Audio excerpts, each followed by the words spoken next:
So, sorry for the delay. Just let me close the door. Oh my days.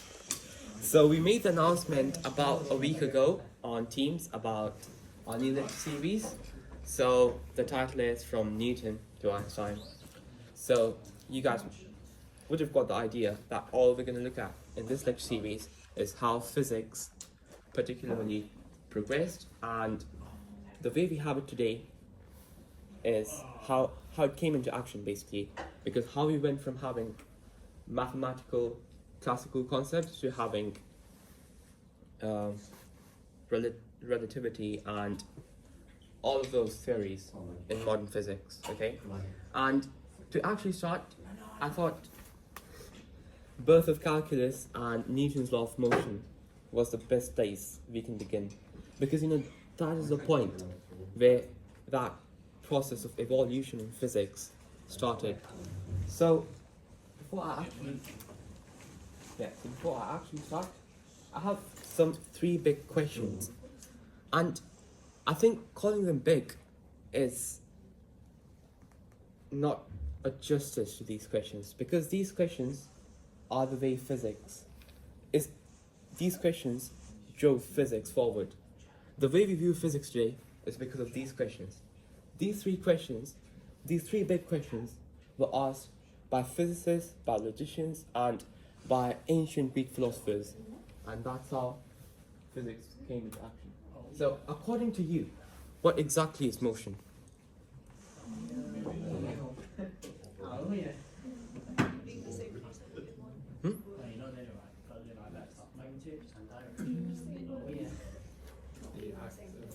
Not being, moving, yeah. So, the most common answer I heard in the room was movement, and as Caitlin said, not being in the same place. So, is that process of change in the position as it is? My ball's lost, man. Sorry to disturb. Fine. Bro, my So, ball is absolutely lost. it's not being in the same position, not being static, okay? So, constantly moving. That's what motion basically is. The other question is, so what is calculus? We heard it a lot, okay? Day-to-day basis, we hear calculus every day. But did anyone ever thought what exactly is calculus?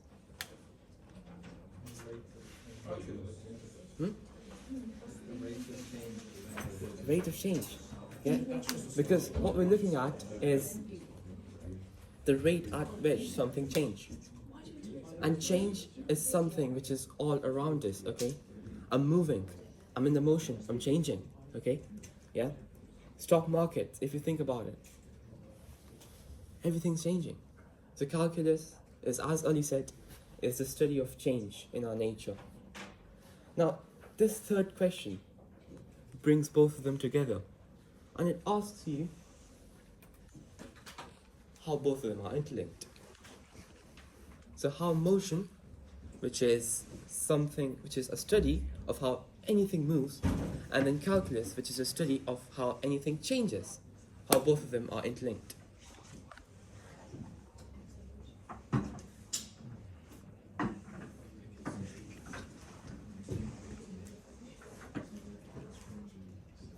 Any ideas?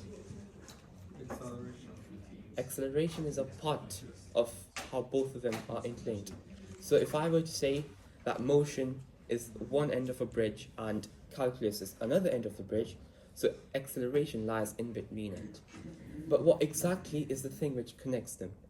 What connects calculus and motion? Change, yes. Change.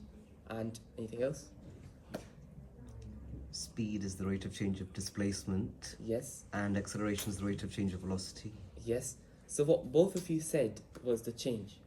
Because if you think about it, motion, as I said, study of changes in the position. So my position is constantly changing. I just walk from there to here, and I'm going to walk from here to there. So calculus studies how fast it changes. So moving on to the next slide now. So we're going to look at attempts to understand motion. So the way we look at motion today is most likely in 4 different categories. So I have rectilinear motion, I have circular motion, then I have rotational motion, and I have periodic motion, and possibly 5th category of linear motion, which is what we usually look at day-to-day life.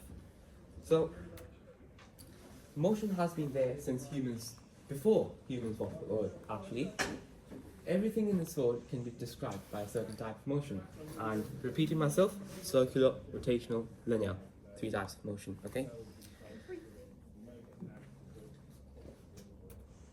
However, the attempts to understand them, okay, they haven't been that fixed as the motion itself is, okay?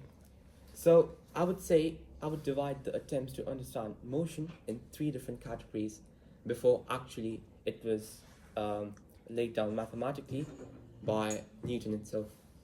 So first one is Aristotle.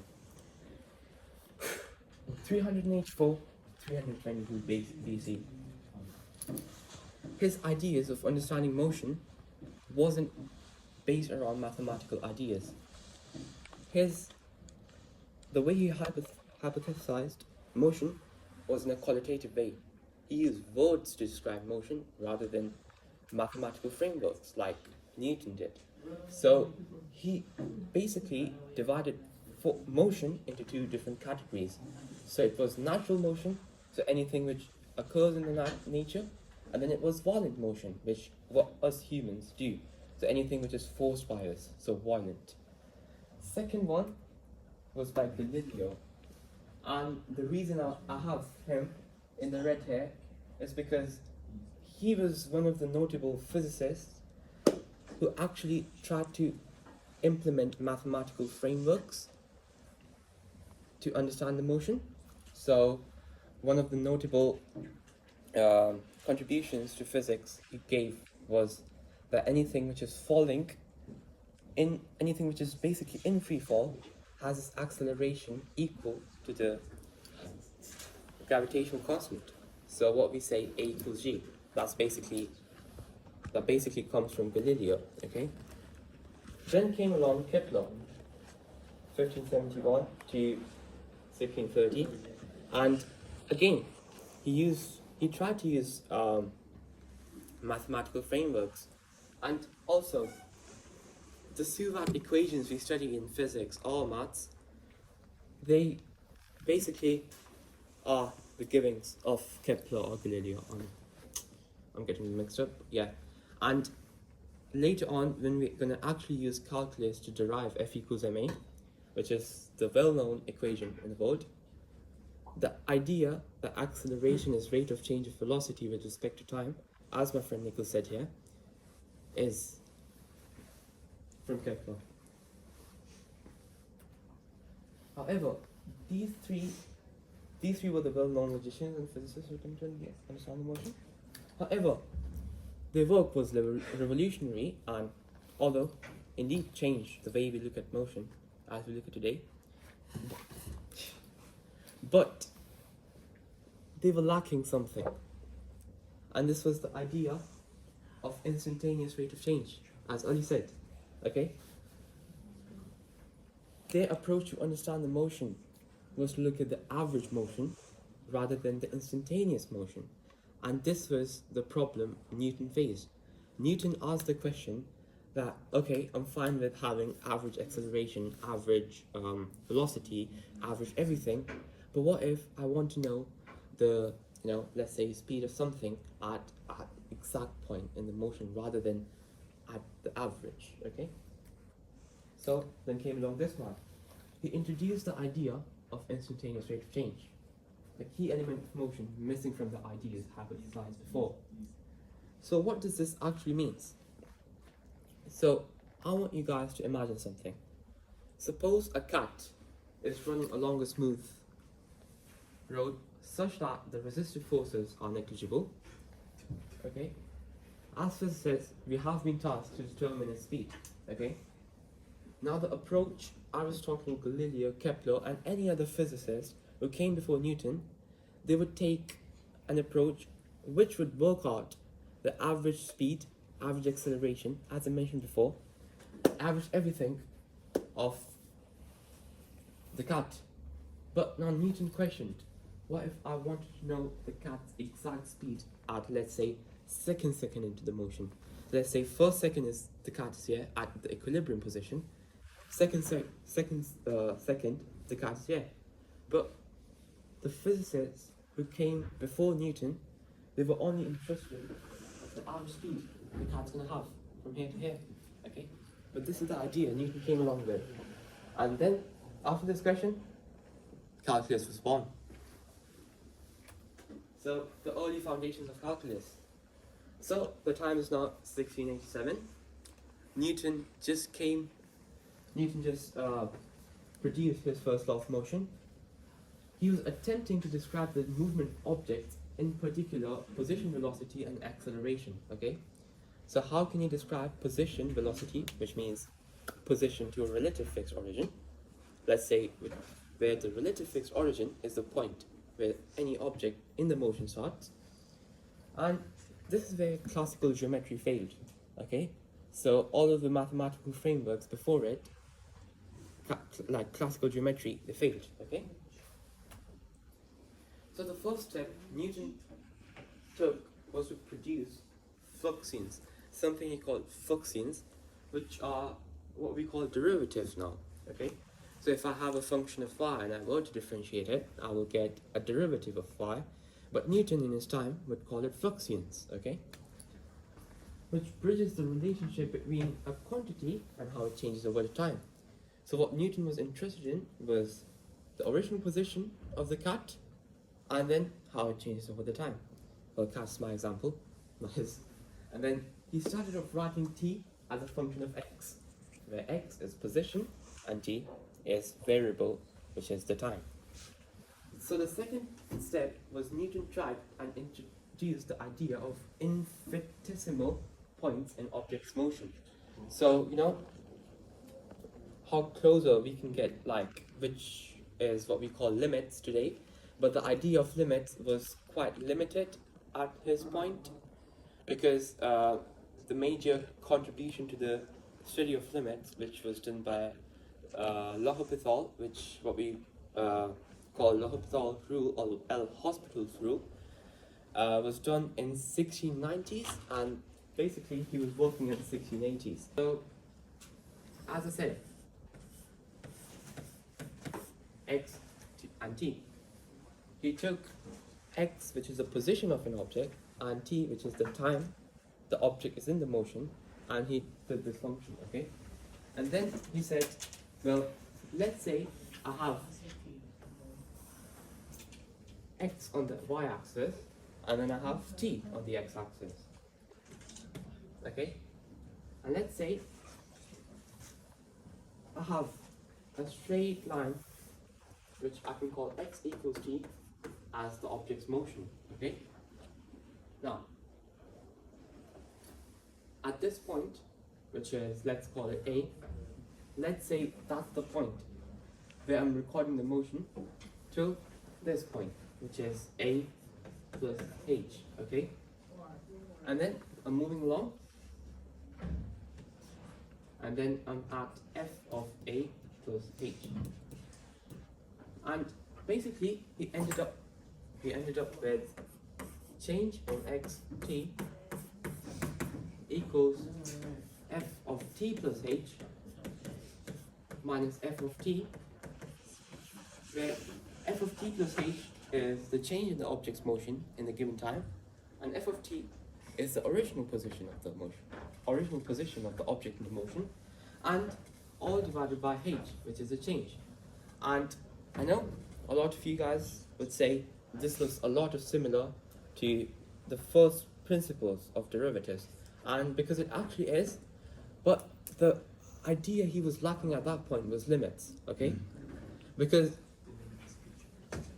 yes it is, but after Newton, limits came. Think about it, in the era where the work that's done on limits is quite limited.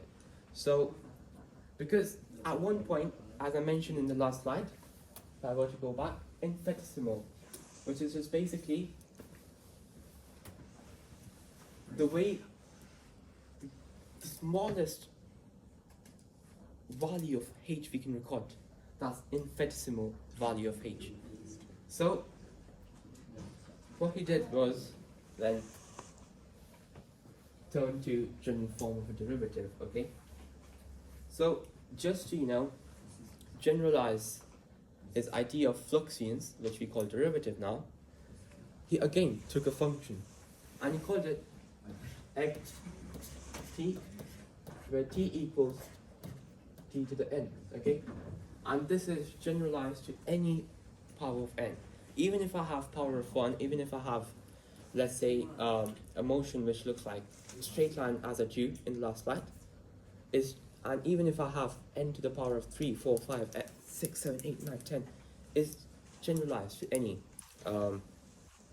motion. And then he said, now I have, let's say, an object here at t equals 0, and then I have an object here,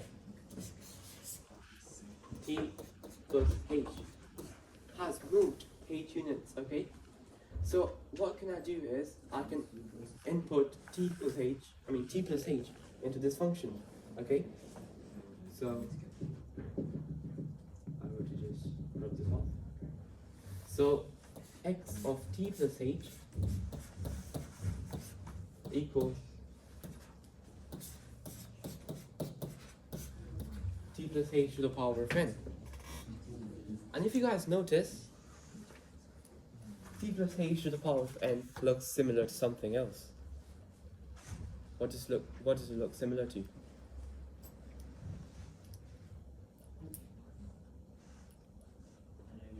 Yes, binomial. So yes. So he applied the binomial theorem to this general function of an object's motion, okay? And so it becomes tn plus n tn minus 1 and then h1 and then n minus 1 2 factorial and t n minus 2 h squared plus. But the thing is, I can keep on going along because this is a general function. It's not going to end, okay? Because binomial theorem is a general theorem which applies to any value of n, okay? So now, he turned back to his original idea, which was discussed in the last slide. So, as I said,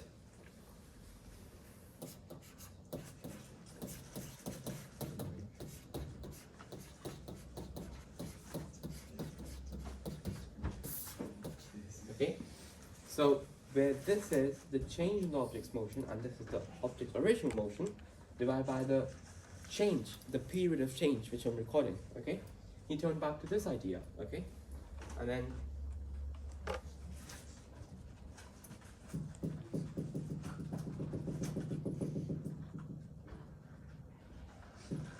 okay, and then what he did was to x of t plus h n, so he did xt plus h to the power of n, take away t to the power of n, okay? And after doing this, what he had was this remaining,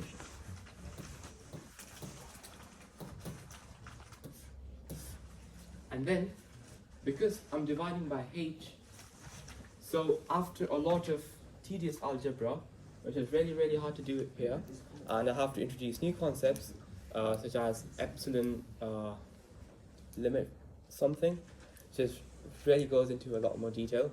So he came to the conclusion that, you know what, the general form of a Fluxion, which we call derivative today, is n t n minus 1. And I know it looks similar because this is what we know as today the general form of a derivative, okay? So isn't it amazing that the idea of derivatives actually came from binomial theorem, which shows us that how connected mathematics is and how mathematics can be used to describe our physical world. Is this all from Newton? Hmm? Is this all from Newton? Yes, because Newton invented calculus to actually prove his physical. Although mathematicians, they have an argument that I can't pronounce his name, but something like that. He also came with the idea of calculus at the same time. He was working at the same time to Newton, and then there were two more mathematicians. So the idea, like who came with calculus, is kind of disputed. But in the sense of who came with calculus and applied it to understand the physical world was Newton. Newton? Yeah, because he not only came up with the idea of theoretical pure maths behind the calculus, he came with the idea of how he can apply it and use it to describe our physical world. The gravity of the situations. Yes, it is. Okay. Now, deriving f equals ma. Thing is, f equals ma is not only an equation, it's Newton's second law as well, as we all know. So, now Newton published his first law. Second law, he still had, when he said that force is directly proportional to acceleration given that mass is kept constant, he still had lack of mathematical frameworks to actually, prove this equation, okay? To actually prove his words, to actually turn his words into an equation, okay? So, as I mentioned, but the crazy idea was that the idea of momentum actually existed before Newton, okay? It was given to us by Galileo, if I'm not wrong. And so basically, according to Newton, the change in force with respect to change in time was momentum, okay? That was before Newton came. So he used this idea and he said, well, if change in force is change in time, and you can say F dot. By the way, I'm going to use Newton's notation for calculus. So that's what you guys are familiar with. That's, what was his name? I can't pronounce it. Something like that. Leibniz, yeah. So that's his notation. But Newton, instead of writing this, he called us fluxions, not derivatives. Fluxions, remember that. A y dot, okay? So,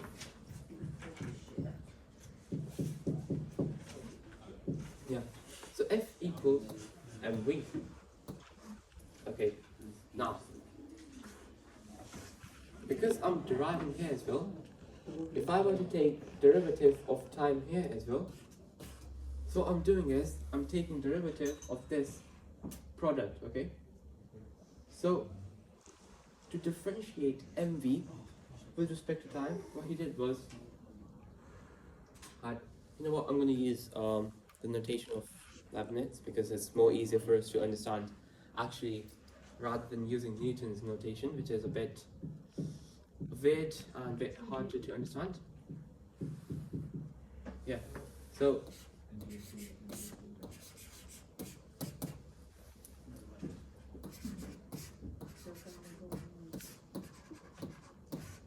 and he used something called product rule, which we're going to learn in year 2 maths. So it's basically how you can differentiate when you have a composite function or two functions getting multiplied together. So what he did was mv, okay? So let's say if you differentiate m and then you differentiate v, you can have this, and they're both derivatives. So if to find the final derivative, you multiply the original function of m by the derivative or the fluxions, because think about Newton giving this presentation right now to you guys, and you guys are his physicists of the time, and he's trying to actually prove his theories. So I'm not saying I'm Newton though. So m times the fluxion of v and v times the fluxion of m. Now if you notice something, and this is one of the key fundamental concept of physics. That what do you guys think derivative of m, which is mass, is going to be? I've got mass being differentiated. Huh? Any ideas? Derivative of a mass. It's very, very, very easier than you guys think. Wait, what? Derivative of what? Of a mass. A moth? Mass. Kilograms. That's the SI units of mass actually. Is it energy? Not really. It's not any quantity. It's not any quantity. If you guys think, I heard something. Zero. Perfect. Because mass is constant. Anywhere I'm gonna go, mass is constant. Wait, who said zero though? Oh, you said, oh yeah. Sorry. Yeah. So anywhere I'm gonna go, let's say I'm gonna be on Mars. I'm gonna be in space. I'm gonna be anywhere. Mass is gonna be the same with me. Okay. So Newton said mass is constant. Okay. Mass is not gonna change. So we can say that this is zero. So 0 times v is in fact 0. So m fluxion of v is actually change in force with respect to change in time. Okay? Now, he was stopped because what's actually the fluxion of v? Okay? I know Nico's going to show from here as acceleration, but so he had to turn back to Galileo, and as I said, the Suvat equations given to us from him were that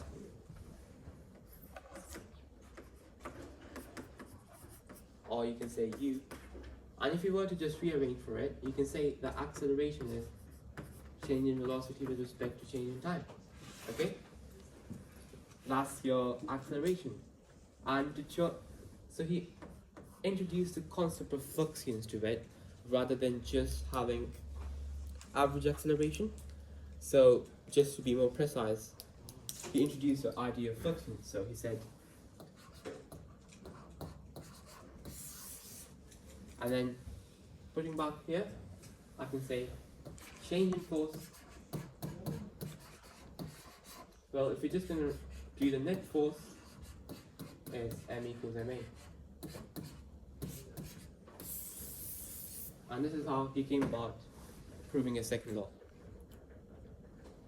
And the reason that's change in force and that what most people say is F equals ma, but actually is F net equals ma, because the F is a resultant force and is considering every single force which is acting on the object.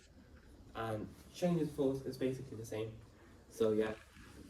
And basically he wrote his equation, his original equation in the form of vectors, because vectors, if you guys think about from maths, they describe an object's position and the direction of movement, and F equals ma basically describe like how an object is moving along. Because at the end of the day, motion is all about how objects and how things move. Now, which leads us to,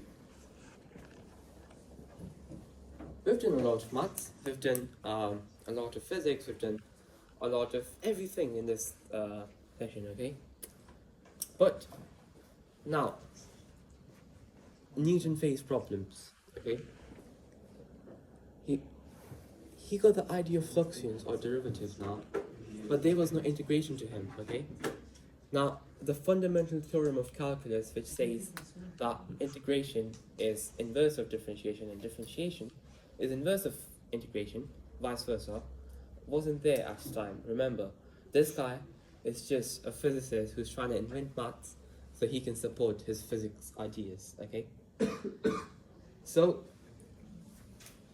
well, to this problem, he took an analytical approach rather than a mathematical approach, okay?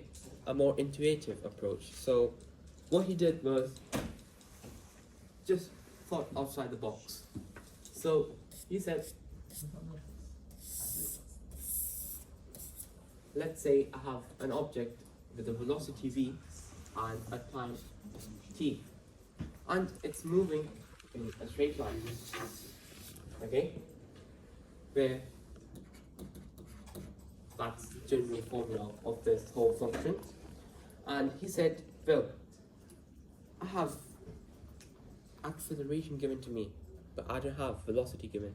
Okay? He said, suppose I'm going to encounter a scenario where I'm going to have acceleration but not velocity.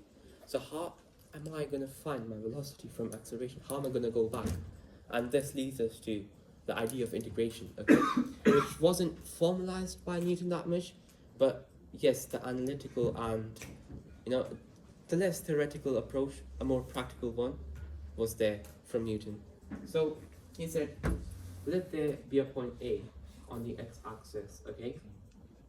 And let there be a point B on let there be another point on x-axis and call it point B, okay? So, such that the corresponding y-coordinates form a space in the vt or xy plane, and what we can do is we're going to have a lot of acceleration there, and they're all spread out, okay? So such that we can sum each of the acceleration. But how are we actually going to do that? How are we going to actually look at every single instant? How are we going to look at 1 second, 1.1, 1.2, 1.4? How? It wasn't that. Remember, he's trying to make up integration. He doesn't have any idea of what he's going to do. Yes. Make a shape. Which shape exactly? Kind of trapezium, but close. Rectangle. Perfect. Rectangle.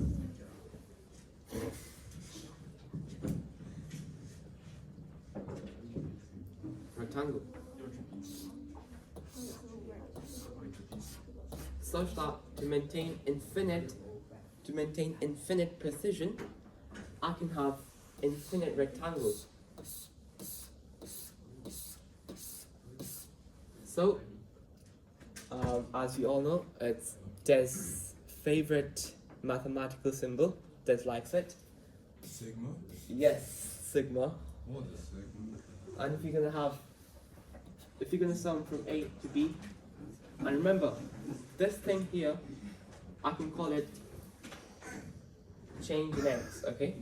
Because basically I'm going along the x-axis, but that's going to be change in x, okay? And the corresponding y-coordinate. So I can have function of v and times, and b is going to tend towards infinity, okay? Not the idea of limit, but if we keep summing on b to infinity, we're going to get this area to the infinite precision, okay? That was his basic idea. And then because the idea of series and summation was there around his time, and how we can use sigma summation to actually solve algebraic problems, so it wasn't that much of a problem for him to use this and actually say, okay, because that's a linear one, I can say n plus 1, 2. A lot of people who do further maths here would be familiar with it, but that's basically summing a variable which doesn't have any power, which is a linear variable, okay? Because I'm dealing with linear variables, yes? And then replace them with b plus 1, and then, well, there you go. You can work out your velocity and you start from acceleration, so you're going backwards. And it took many years to actually, formalize integration and actually, come up with integration as it's today, okay? But in context of physics and this is how integration came in our world. But if you're going to look at from a point of view of pure maths, the story is going to be a lot different. So yeah. So the big question. In the first lecture of the series, we just discovered that the Newtonian mechanics work so well for macro scales. and we've improved it too. We did some rigorous mathematics proof to actually prove why things work as they work, okay? For macro skills, okay? For a truck moving, for an aircraft cruising through the sky, for a person like me, a person like Nikhil running around, okay? But that is all well for macro skills, okay? Things that are big, okay? Now I have a question. What will happen to Newtonian mechanics when we consider objects that are moving too fast that they're approaching the speed of light, not reaching the speed of light, approaching the speed of light, and motion at a micro scale, so at microscopic scales, down to particles, down to down to small things which we can't see. What's going to happen to Newtonian mechanics? And that's the big question I'm going to leave you guys with for the second lecture. So this was an introduction to what's going to come in the next lectures, and this is basically where the revolution in physics started. So thank you for the first lecture. Thank you for being here, guys. Have a really nice time.